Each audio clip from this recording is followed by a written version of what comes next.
मराठा समाज आरक्षणासाठी पात्र, 50% आरक्षणाची मर्यादा बंधनकारक नाही, मागासवर्ग आयोगाचं हायकोर्टात प्रतिज्ञापत्र सादर.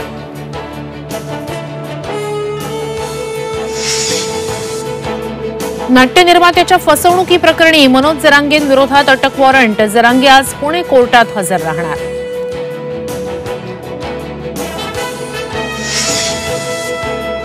पूजा खेडकरला कोणत्याही क्षणी अटक होणार. पटियाला हाऊस कोर्टानं अटकपूर्व जामीन नाकारला. यूपीएससीनं आयएस दर्जा रद्द केल्यानंतर कोर्टाचाही दणका.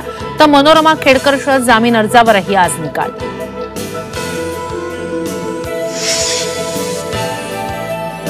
कोर्टानं दोषी ठरवल्याची माहिती लपवली. शिवसेना खासदार नरेश म्हस्केंना मुंबई हायकोर्टाचं समन्स. राजन विचारेंनी दाखल केली याचिका. संभाजीनगरच्या सिल्लोडमध्ये आज मुख्यमंत्री माझी लाडकी बहीण योजनेला सुरुवात. सत्तारांच्या आयोजित कार्यक्रमात मुख्यमंत्री राहणार उपस्थित. नीट परीक्षेसंदर्भातील सर्व याचिकांवर सुप्रीम कोर्ट देणार निर्णय. निर्णयाकडे देशभरातील विद्यार्थ्यांचं लक्ष.